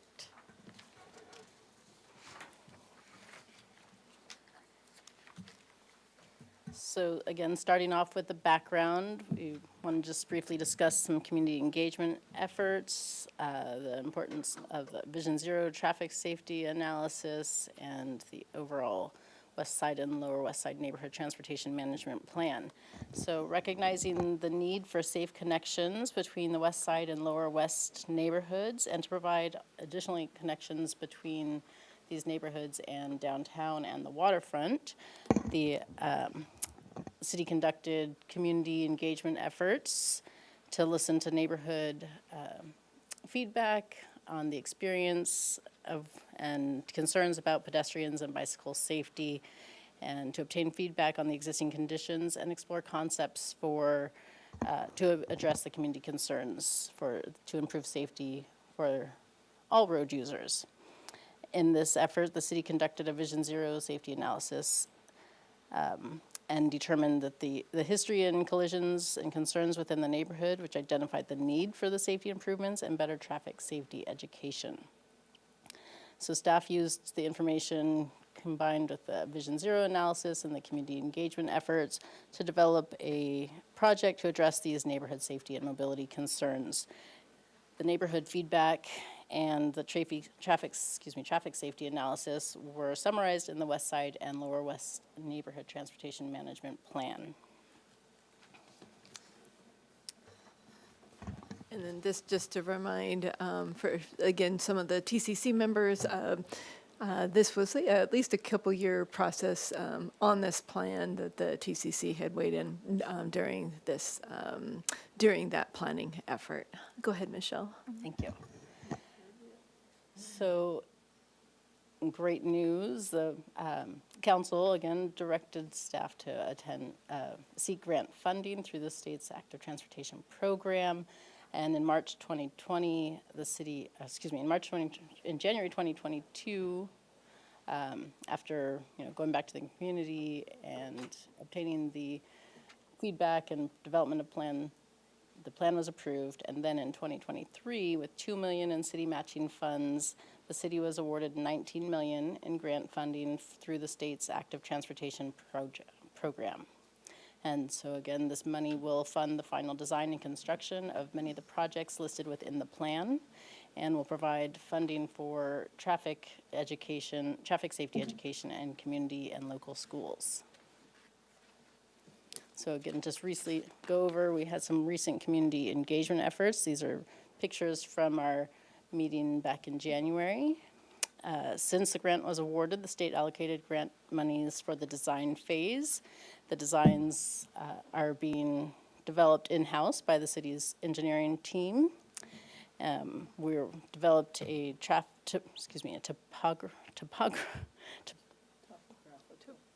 topographical utility survey has been completed, and design plans are in progress. So again, the 2 meetings were held in January 2024, and the project scope and recent community feedback is included in this upcoming presentation and the next few slides. So in this, we'll kind of dive deep into each segment of the project. This project goes over the bicycle network, and the existing network is in black, indicated on this plan. And it's kind of difficult to see at this scale, but if you follow my mouse here, this is the 225 at Modoc going west. This is the Las Positas multi-use path that was completed in 2022. This is the, in red here, the segment along Modoc that fronts the Santa Barbara La Cumbre Junior High School, and connections to Mission Street and to the west side, and connections beyond into the lower west side segments here. So again, this focus is really just trying to connect the existing segments and improve connections between the existing connections and new connections to provide greater alternative transportation efforts throughout the west side and lower west side neighborhoods. And so, let's just see. Oh, I also just want to point out too that this project also complements the recently constructed West Side Community Paseos project, which was a separate active transportation project. So moving along, the next slide, we'll just be looking at the sidewalk infill. And again, the areas highlighted in red are the infill locations. And so for instance, this larger segment here is the West Valerio Street segment terminating at the Elings Park entrance on West Valerio. And this is an important community need for the west side, and getting people from the west side to the park, and just in general filling in the safety enhancements along this corridor. This is an exciting opportunity for potentially children going on field trips from Harding Elementary School. Now we'll have a full, complete sidewalk on West Valerio.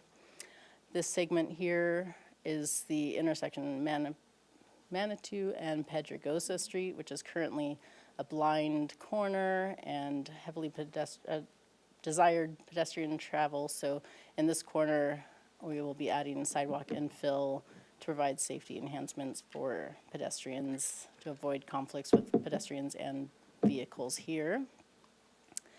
This connection here, just north of the 101, is the Calle Real intersection, where it intersects at Las Positas Street. And so if you're a West Side resident and you have students, children, they generally attend Adams Elementary School, which is over here off of Las Positas Street. And so this sidewalk infill connection will connect from the pedestrian overpass bridge and connect on the Calle Real side to Las Positas, giving again a enhanced sidewalk and access. And then moving along over here on the west side, downtown west side, is Euclid Avenue between Mitchell-Terena Street and West Victoria Street. This is another, again, there's an existing path of travel, sort of a stamped, what'd you call it? Beaten path. Beaten path, thank you. And what we are proposing to do here is, again, infill the sidewalk along Euclid Avenue and formalize this beaten path with path, sidewalk, and steps for both pedestrians and for accessibility. The path will continue to the West Mitchell-Terena Street intersection, and then travelers can travel across the freeway here. And this is an important connection, again, for the West Side community residents and Lower West Side community residents getting to the West Side Community Center here. I think I covered all of these locations. So moving along, we'll go through some of the just overall general improvements. What we're talking about again is doing some sidewalk enhancements, providing safer crossings through these west side streets. This lower street here is San Andres, and then San Pascual. Sorry, is that? No, Chino Street. Thank you, sorry. So in these intersections, we'll be doing some enhanced safety crossings for pedestrians, curb extensions, rectangular flashing beacons, refuge islands, street lighting along there. And again, this will also help serve the students that attend La Cruma Junior High here. And again, a connection to the lower west along San Andres, which we have another slide that we'll get into a little bit more detail. Did you want to add something, Jessica? Oh, yeah. I just wanted to point out some of the intersections along San Andreas, of course, for the Vision Zero safety analysis, and when City Council adopted the 2018 Vision Zero strategy, San Andreas was a high priority corridor.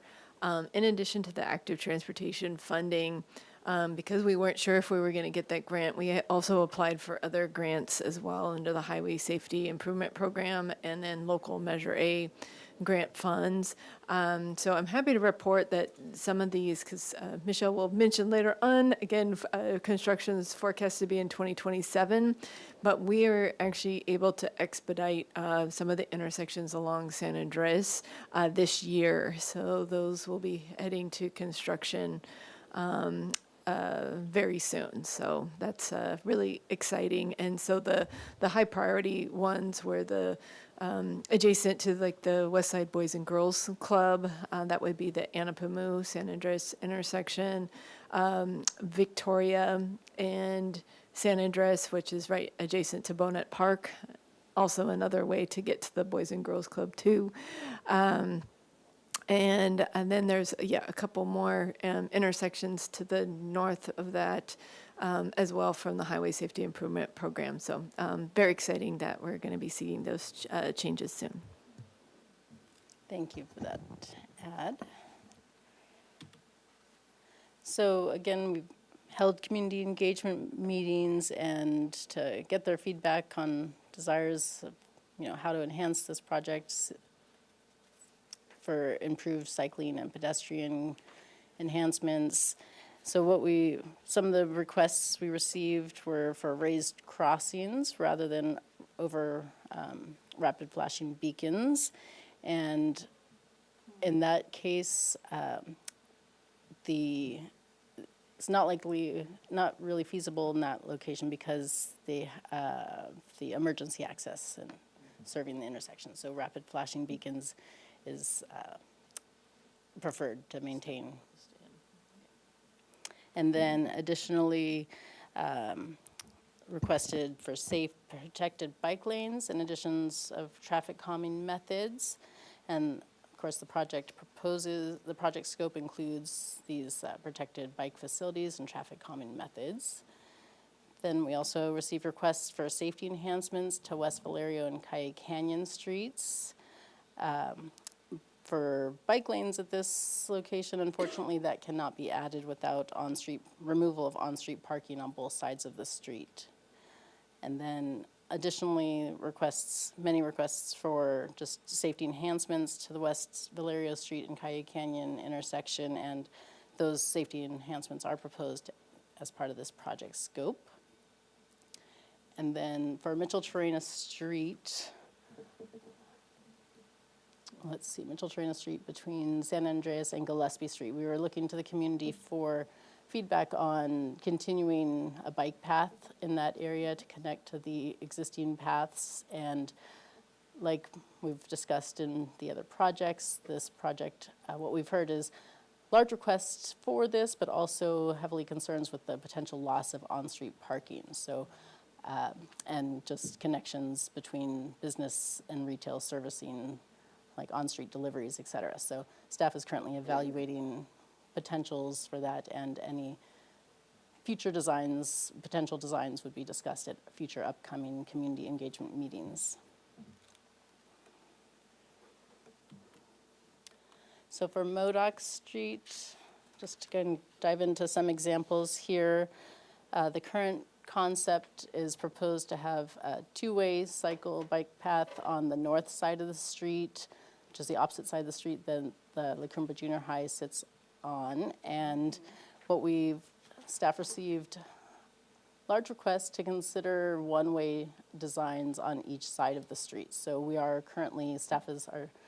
project team is currently evaluating what that might look like to provide one-way bike lanes on both sides of the street, and potentially what limits that may have, regarding, again, analyzing street parking, et cetera.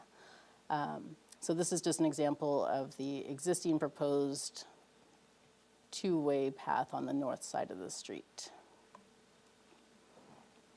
And again, once we have those plans, concept plans, we will again return to the community with future community engagement meetings to obtain more feedback on that design. On Carrillo Street, a couple things are happening here. The highlighted section is from San Andres to Mercedes Lane, and what's proposed here is to widen the sidewalk for a this is a separate, or a multi-use path, cycling, bike lane, and pedestrian path. And so for this segment, new multi-use path is proposed with, and what we heard, right now the plan, what the plan proposes to be from San Andres to Mercedes Lane. We are choosing to connect Mercedes Lane to the West Side Community Connections with the bike routes. And we heard that the community has requested potentially looking into continuing this design to Chino Street. And so staff, again, is currently exploring what that might look like and the feasibility of that. Right. And just for context, for Mercedes Lane, the one block over is Chino, so it would be a one more block extension of the multi-use path. Thank you. And so again, the second component really happening here is a few years ago, the south side of the street, the sidewalk was widened from the 101 to San Pascual, and we're looking for feedback to essentially mirror that on the north side of the street from 101 to San Pascual. So that would be a widened sidewalk on that side of the intersection, that side of the street. And so staff, again, is currently designing these concepts, and we'll continue with community engagement meetings when further plans are developed and to obtain more community feedback on these proposed designs.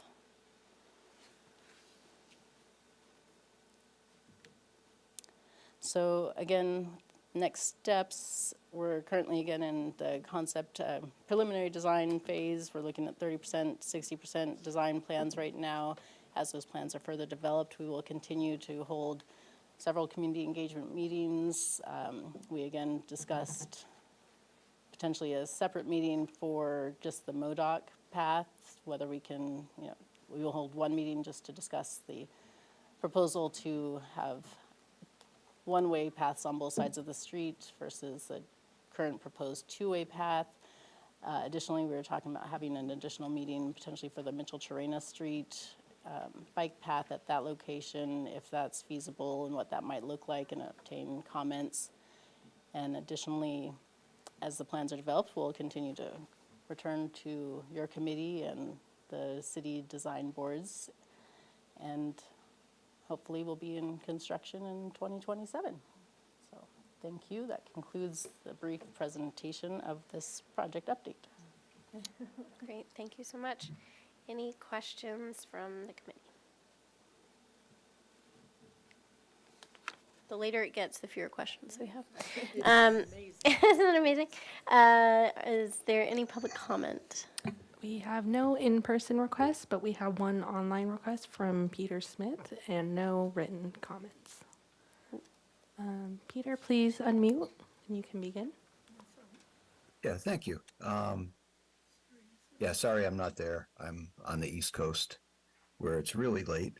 Yeah, just to have like comments and really sort of a question for Derek also about the two-lane bike path. I mean, speaking for myself, like the Las Positas two-way bike path, it's quite wide and the traffic on it is quite light. And I'm fine with it. It's great. There are other places like riding across UCSB where students have hats down over their eyes and they're using their cell phones. It's kind of a crazy experience. I guess I'm a little bit concerned with the end of MODOC going up to Las Positas. It's a pretty good hill there. People coming down that are going to get going pretty fast. So the speeds between bikes going two directions might be pretty high. On top of that, you're going to have kids on e-bikes going pretty fast. Just wondering, like, what do you have in mind for width? And, I don't have in my head what the safe widths actually are. What's the width like? And if it's one way, can it be narrower? And would that help ease your for instance, your parking problems? So just kind of a comment and a question. Thank you. And just for that was Committee Member Smith, because he is remote. He is just participating as a member of the public and not providing official comments, but certainly with the comment he gave during your comments, or if there's additional questions, yeah, we're happy to answer those. Yeah, well, I'd be happy to ask that question, as just asked.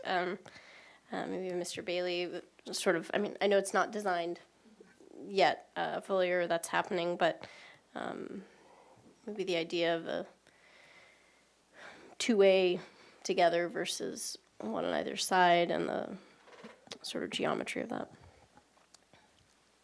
Yeah, thanks for the question. Excuse me. So first, distinguishing characteristics between the path that's proposed and the one that was recently built west of Las Positas. West of Las Positas is a multi-use path, so there are users of all kinds on that path. Between Las Positas to Mission is going to be a bike path. The sidewalks will still exist for pedestrians and slower moving people, and then the path will be for bikes or other wheeled devices moving at faster speeds. Generally, the path is going to be between 9 and 12 feet wide. Out towards Las Positas is probably going to be about 12 feet wide, which is similar to the multi-use path. However, based on some feedback that we've received from the public recently and at the most recent public meeting, we are re-examining whether a two-way path versus one-way paths on either side of the street may be preferred. Generally, with the one-way paths, they're a little safer at intersections than two-way paths. Drivers may not have an expectation of cyclists approaching from certain directions as they're pulling in and out of side streets. So this being a very important commuter route from Goleta and into the city coming into downtown, it is really important to provide safety for higher speeds as opposed to some slower speed recreational users that might be using other facilities in the city. So that's an analysis that's going on right now.